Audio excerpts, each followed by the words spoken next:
کہ عرب کے لوگوں میں دو خامیاں تھی. نمبر 1 چٹے ان پڑھ جاہل اجڈ، حتیٰ کہ انہیں باقی لوگ امی کہا کرتے تھے. امی نیرے ان پڑھ.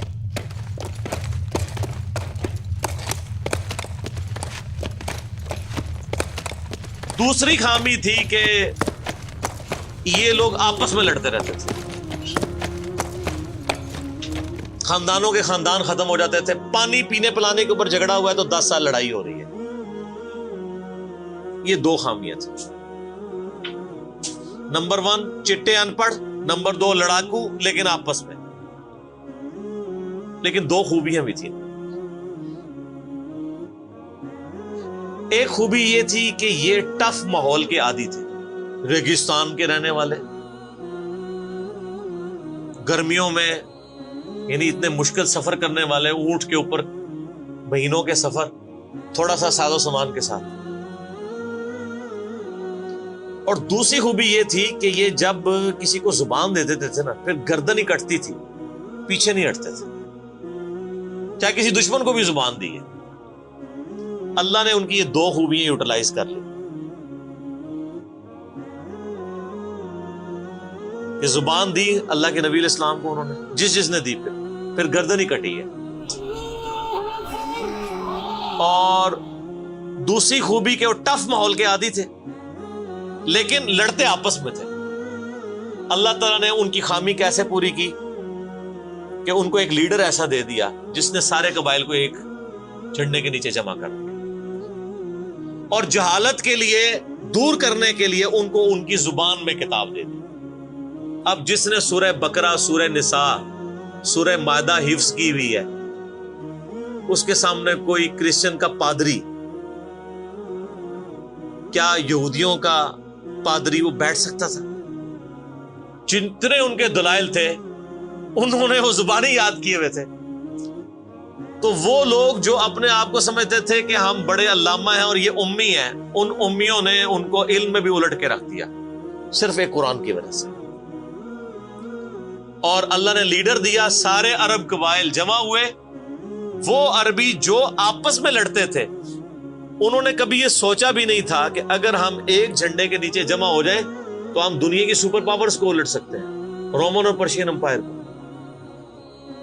اور دیکھیں سر پھر کیسے الٹا ہے انہوں نے.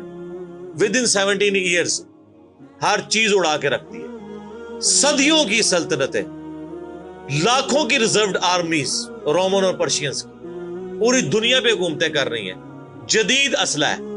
اور ادھر یہ بدو ہیں جن کے پاس اونٹ ہیں، گھوڑے ہیں، تلواریں ہیں. نہ منجنیق انہوں نے کبھی دیکھی، نہ ان کے پاس اس طرح کے ہاتھی بڑے بڑے جو پرشینز کے پاس تھے. بس چل پڑے، کلمہ پڑے اور نکل کھڑے ہوئے. پھر دنیا نے دیکھا ہے کہ ہر چیز کو الٹ کے رکھ دیا، انہی کے اسلحے ان سے چھین کے انہی کو الٹ دیا.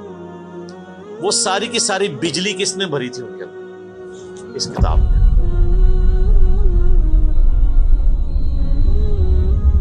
یہ کتاب تھی. کتاب پڑھتے تھے، ایمان تازہ کرتے تھے. جہاد کا کیوں ذکر ہے اتنا قرآن کے اندر؟ کیونکہ اللہ نے ایک ایسی امت اٹھانی تھی جس نے تلوار کے زور پہ اکھاڑنا تھا رومن اور پرشین. ہم مانتے ہیں کہ اسلام تلوار کے زور پہ پھیلا ہے، لیکن یہ تصویر کا ایک رخ ہے.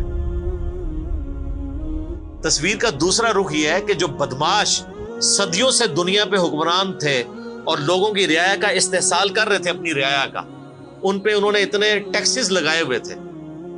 ان کو اکھاڑنے کے لیے کیا میٹھی میٹھی باتیں چاہیے تھی؟ طارق جمیل صاحب کے لیکچرز نے رومن اور پرشین امپائر اکھاڑنی تھی. یہ تو ان لوگوں کے لیے مسلمان ہو چکے ہیں. بدماش کب اپنی پوسٹ چھوڑتے ہیں؟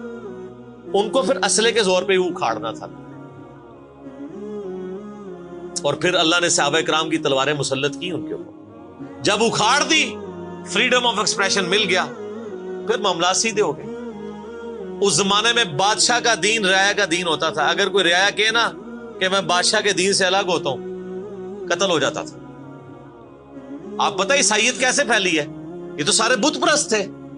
کانسٹنٹائن 2 جس کے نام پہ قسطنطنیہ شہر تھا جو بعد میں مسلمانوں نے فتح کیا، سلطان محمد فاتح نے، ٹرکی والوں نے اس پہ ایک فلم بھی بنائی ہے، اردو ڈبنگ کے ساتھ ہے، ایک ہی نشست میں آپ دیکھ سکتے ہیں 2.5-3 گھنٹے کی. جو فلمیں دیکھتے ہیں ان کے لیے، مولویوں کے لیے نہیں.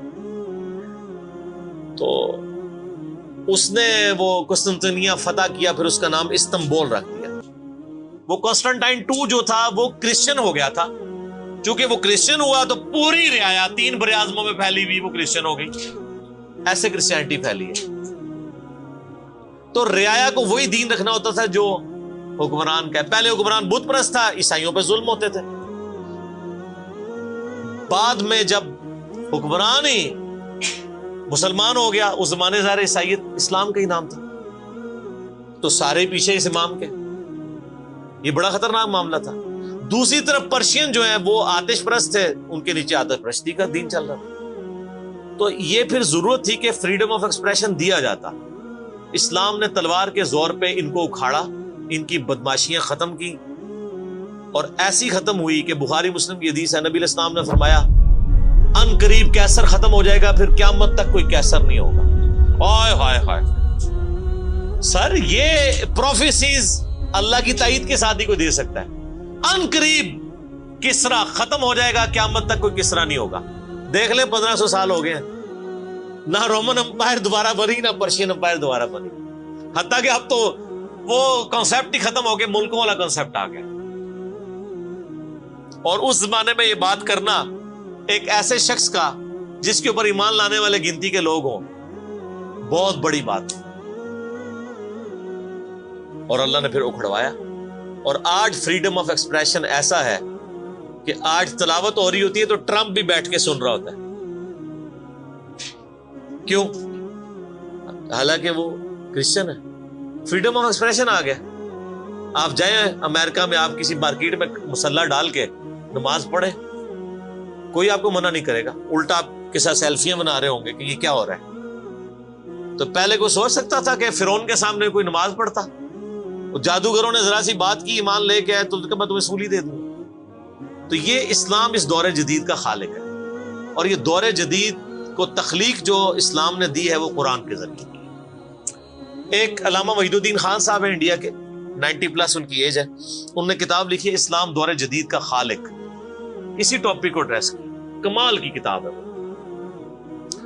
اور پڑھنے سے تعلق رکھتی ہے. آپ گوگل سے اس کا PDF بھی ڈاؤن لوڈ کر سکتے ہیں. چھوٹی سی کتاب ہے. انگلش میں بھی ایک کتاب لکھی ہے گاڈ رائزز، خدا ابھرتا ہے. خدا پھر جو ابھرا ہے نا جی قرآن کے ذریعے. خدا کو تو خیر مخلوق کی ضرورت نہیں ہے، لیکن مخلوقات نے جو تماشا بنایا ہوا تھا نا، اس تماشے کو ہمیشہ کے لیے اللہ تعالیٰ نے اپنے پیغمبر امام اعظم سیدنا و مولانا محمد رسول اللہ صلی اللہ علیہ وآلہ وسلم کے ذریعے شرک کا خاتمہ کر کے قیامت تک کے لیے جو دین اسٹیبلش کیا اس کتاب کے ذریعے. اب یہ کتاب قیامت تک نبی علیہ السلام کا معجزہ ہے. یہ کتاب ہے سر جس نے دنیا پلٹ دی. اور یہ وہ کتاب ہے جو ہم صرف اپنی بچی کو جب رخصت کرنے لگتے ہیں نیچے سے گزارتے ہیں، ٹھیک ہے، اور چوم کے غلاف میں رکھ دیتے ہیں. اس سے زیادہ اس قرآن کو ہم کوئی اہمیت نہیں دیتے.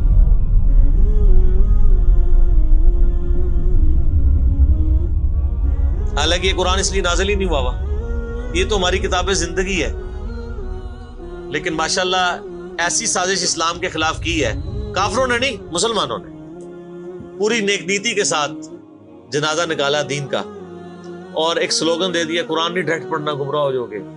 قرآن میں بڑی بڑی مشکل چیزیں ہیں، اس کو ہاتھ نہیں لگانا. یہ یہودی بات کرتے تو ہم کہتے ہیں یہ اللہ کے دشمن ہے. مسلمان کہہ رہے ہیں، ہم کہہ رہے ہیں بالکل صحیح کہہ رہے ہیں. وہ میرا کلپ آیا نا پچھلے، لیکن اور ایک مولوی نے کہا ہے تو وہ اسلام 360 کے اوپر جو اس نے حملہ کیا ہے، تو میرا کلپ بھی اس پہ ریکارڈ ہوا ہے. تو پہلے تو لوگ کہتے تھے یہ ہمیں باتیں کرتا ہے، اب تو ویڈیو میں لوگ ریکارڈ کرا رہے ہیں کہ جی قرآن ڈائریکٹ نہیں پڑھنا، آپ گمراہ ہو جائیں. اچھا آج تک آپ نے کبھی نہیں سنا یہ کہیں کہ فلاں مولوی کی کتاب ڈائریکٹ نہیں پڑھنی، آپ گمراہ ہو جائیں گے. یعنی مولوی کڈا سیاڑا ہے کہ اس کو طریقہ پتا ہے کہ میں نے بات کیسے سمجھانی ہے، اور اس کو ایسی کتاب لکھنی بھی آتی ہے جو گمراہ نہ کرے. اور اللہ کو ایسی کتاب نہیں دینی آئی کہ جو گمراہ ہونے سے بچا لے. قرآن میں کہاں ہے کہ یہ گمراہ کرتا ہے؟ وہ تو اللہ نے ٹانٹ کیا کہ جو قرآن پہ ایمان نہیں لاتے وہ گمراہ ہوتے ہیں. جو ایمان لے ہیں اور بات مان لیں وہ کیسے گمراہ ہوں گے؟ یہ تو تعریف کی ہے انہوں نے. تو اس کتاب نے جناب دنیا کی کایا کلب کی ہے، اور اس کا ٹیسٹ آپ تبھی فیل کر سکتے ہیں جب آپ عربی جانتے ہو تھوڑی بہت، یا پھر اگر آپ نے اردو میں ٹیسٹ لینا ہے تو آپ مولانا مودودی رحمہ اللہ کا ترجمہ پڑھیں، وہ اسی سوز و گداز کو ٹرانسلیٹ کرتا ہے اردو کے اندر۔ میں نے ابھی تک کسی اور بندے کے ترجمے کو نہیں دیکھا کہ جو ترجمے بڑے لوگوں نے کیا، مذہب بریلوی صاحب نے، شریف تھانوی صاحب نے، ان دونوں کے ترجمے تو ویسے ہی وقت کے ساتھ ختم ہو گئے اس لحاظ سے کہ اس میں تو کئی الفاظ جو ہیں وہ پرانی اردو کے ہیں، ہمارے نئے بچوں کو تو سمجھ نہیں آتی یہ لکھا کیا ہوا ہے۔ ہم نے کئی سنگتیں ہلاک کر دی۔ سنگتیں پتہ کسے کہتے ہیں؟ نہیں پتا۔ کئی امتیں، انہوں نے امت کا ترجمہ سنگت کیا، اس زمانے میں وہ چلتا تھا، ٹھیک ہے۔ آج کل اگر آپ اعلیٰ حضرت کا یہ ترجمہ رکھیں تو لوگوں کو نہیں سمجھ آئے، لیکن مودودی صاحب نے چونکہ لیٹسٹ اردو میں ترجمہ کیا اور پھر وہ سوز و گداز ٹرانسفر کیا۔ میرا چیلنج، آپ کوئی قرآن کی صورت نکالیں اپنی مرضی کی، باقی ساروں کے ترجمے رکھیں، پھر مودودی صاحب کا بھی پڑھیں، تو آپ کو لگے گا کہ آپ کا دل تیزی سے دھڑکنا شروع ہو گیا ہے۔ الفاظ کے چناؤ، پھر اس میں جو ردم ہے، اور وہ انہوں نے تفہیم القرآن کے مقدمے میں لکھا ہے کہ میں نے دیکھا ہے کہ ہمارا نوجوان قرآن ترجمے سے لے کے بیٹھتا بھی ہے نا تو بور ہو جاتا ہے، تو ان کا میں نے سمجھا کہ کیوں ہوتا ہے بور، کیونکہ وہ تو پڑھ رہے تھے اردو میں، اللہ نے تو قرآن نازل کیا عربی میں، عربی اس نے سیکھنی کوئی نہیں ہے، اور اردو نے جو ترجمہ کیا ہوا ہے وہ انہوں نے ترجمہ کیا ہوا ہے ایز اے اسٹوری بک۔ یہ تو کتاب زندگی ہے، یہ تو زندہ کتاب ہے، بلکہ مسلمانوں کی زندگی کا سبب ہے۔ صحیح مسلم میں حدیث ہے، اللہ اس کتاب کی وجہ سے قوموں کو عروج دے گا اور اس کتاب کی وجہ سے لوگوں کو، امتوں کو زوال دے گا، جس کو ڈاکٹر اقبال نے پھر شعر میں کہا، وہ زمانے میں معزز تھے مسلمان ہو کر اور تم خار ہوئے تارک قرآن ہو کر۔ وہ زمانے میں معزز کون؟ صحابہ، اہل بیت، تابعین تبع تابعین، اور تم خار ہوئے کون؟ اسی، اور صرف اسی نہیں، ساڑھے بزرگ بھی۔ یہ نہ سمجھیے گا، ظاہر آپ تو ہم کہہ سکتے ہیں نا، ڈاکٹر اقبال کے زمانے میں انڈیا، پاکستان، بنگلہ دیش کے جتنے بابے ہیں زندہ تھے، آج تو کہہ سکتے ہیں مر گئے ہیں۔ ڈاکٹر اقبال جب یہ شعر کہہ رہا تھا تم خار ہوئے تارک قرآن ہو کر، تو وہ خار احمد بریلوی صاحب، اشرف تھانوی صاحب، یہ سارے لوگ زندہ تھے اس وقت، انہی کو ہی کہہ رہے تھے نا۔ حتیٰ کہ قرآن کے ترجمے کو بھی گناہ سمجھا گیا، یہ تو بہت بعد میں ترجمہ ہوا ہے، پہلا ترجمہ شاہ ولی اللہ دہلوی نے کیا۔ پہلے تو لوگ کہتے ہیں قرآن کا ترجمہ کرنے کی ضرورت نہیں ہے، اور یہاں لوگ کہتے ہیں بزرگوں کی بڑی خدمات ہے۔ ہم پوچھتے ہیں 1000 سال سے بزرگ یہاں بیٹھے ہوئے ہیں، کسی ایک بزرگ کا قرآن کا بخاری کا ترجمہ مجھے دکھا دیں کہ جی یہ سلطان بہو نے دیکھے جی قرآن کا ترجمہ کیا، یہ جی داتا صاحب نے بخاری شریف کا ترجمہ کیا۔ کیا انڈیا، پاکستان، بنگلہ دیش کے لوگوں کی زبان عربی تھی؟ فارسی تھی نا؟ تو کسی بزرگ کو توفیق نہیں ہوئی ہے کہ قرآن کا فارسی میں ترجمہ کر دے۔ اتنا بڑا چھکا میں نے مارا ہے کہ قیامت تک یہ روئیں گے۔ آندہ کو کہنا بزرگوں کی خدمات ہیں۔ ہمارے پرائم منسٹر صاحب بھی کہتے ہیں نا جی وہ فرید الدین گنج شکر کی بڑی تعلیم۔ فرید الدین گنج شکر صاحب نے کون سا قرآن کا ترجمہ کیا؟ اگر کسی نے قرآن کا ترجمہ ہی نہیں کیا، بخاری مسلم کا ترجمہ ہی نہیں کیا، وہ کیا خدمات کرتا رہے؟ وہ اپنی تعلیمات دیتے رہے۔ صحیح غلط اس کا فیصلہ ہم نہیں کرتے، وہ تو پھر میں اور طرف چل پڑوں گا۔ صرف جو خدمات والا ڈونگ رچایا ہوا ہے نا وہ میں آپ کو بتا رہا ہوں۔ جتنوں کے مزار بنائے ہوئے آپ نے، کسی ایک کا ترجمہ دکھا دے قرآن کا، تو یہ پھر انہوں نے جان بوجھ کے سیاست کی اسلام کے نام کے اوپر، اپنی باتیں کرواتے رہے۔ سر ان کو پتا تھا قرآن کا ترجمہ ہو گیا، سورہ زمر اور سورۃ الانعام اگر اردو میں آ گئی تو بابوں کو کس نے پوجنا ہے؟ سر بخاری کا اگر ترجمہ ہو گیا تو ساروں نے تو رفع الیدین سے نماز پڑھنی ہے، بابے سارے بغیر رفع الیدین والے نے۔ یہ وجہ تھی کہ بڑی ہوشیاری ہے انہوں نے، یہ نہ سمجھو بولے سمجھے، بہت ہوشیار سمجھے۔ اور دیکھ لینا پھر اب رزلٹ سامنے آ گیا، جدھر ترجمے ہوئے ہیں وہ کہنا نہیں پیو دادے تے ایتھے ہاتھ بندہ سی، اے ایتھے بندہ ہے، تو رزلٹ نکل آیا نا۔ اسی لیے بزرگ جو کام کرتے ہیں وہ حکمت سے خالی نہیں ہوتا۔ ہاں انہوں نے بڑی شیاری دکھائی ہے آپ کے ساتھ، لیکن اللہ کا وعدہ ہے هو الذی ارسل رسولہ بالہدی ودین الحق لیظہرہ علی الدین کلہ۔ قرب قیامت سے پہلے دین کو غلبہ ملنا ہے، غلبہ بابوں کے ذریعے نہیں ملنا تھا، اسی کتاب سے، جس کتاب نے پہلے غلبہ دلایا۔ اب آج دیکھیں بچہ اینڈرائیڈ فون کھولے ہوئے ہے، کوئی آیت آتی ہے ترجمہ پڑھ لیتا ہے۔ تو سر یہ خدمت تو پھر انہوں نے کی ہے نا اسلام کی۔ اچھا یہ اینڈرائڈ فون کس رحمت اللہ علیہ نے بنایا تھا؟ وہ کہتے ہیں بزرگ تے دنیا ہی کلپ کر دے نگاہ مار کے. وہ بزرگوں نو لے آؤ تے ٹھیپا موبائل نیچے چلا سکتے. آپ مجھے بتائیں میں کسی بزرگ کو قبر سے نکالوں اور اس کو یہ موبائل چلا لے گا؟ آپ کا بچہ چلا لیتا ہے. اور کسی کا اگر اتنا ایمان ہے نا بزرگوں کے اوپر, تو آج والے بزرگوں پہ بھی ہے. تو میں نے ان کو بڑی دفعہ مشورہ دیا ہے کہ بزرگ جو جناب دنیا چلا رہے ہیں, تو میں ان کو کہتا ہوں آپ کو بزرگوں کے ساتھ جہاز پہ بٹھاتے ہیں. جب 10 کلومیٹر ہائٹ پہ پہنچ جاتا ہے یہ بوئنگ جہاز, جب پہنچے تو ہم پائلٹ کو کہے تو تے پائی بسم اللہ پڑھ کے تے پیراشوٹ نال کود جا, بزرگ چلان تے جہاز لینڈ کران. وہ کتنے لینڈ ہوئے گا جہاز؟ بزرگاں دے مریض بھی اس جہاز ہی نیچے بیٹھ لگے. جہاں تمہیں کہتے ہیں بزرگ دنیا چلا رہے ہیں ان کو بھی پتا ہے جہاز کو نہیں لینڈ ہونا. اور جو جہاز نہیں لینڈ کرا سکتا, میں کہتا ہوں کسی بزرگ کو آپ لا کے جہاز کے کاک پیٹ میں بھی بٹھا دینا, وہ نہیں لینڈ کرا سکتا. ہاں لینڈ کرائے گا اگلے جہاں جا کے, وہ بھی وہ نہیں کرائے گا, خود ہی ہوئے گا. سب کہانی ہے, کہانیوں کا دور ختم ہو چکا کیونکہ اب ایک نعرہ عام ہے. کون سا؟ کہ نہ میں وابی نہ میں بابی, میں ہوں مسلم علمی کتابی.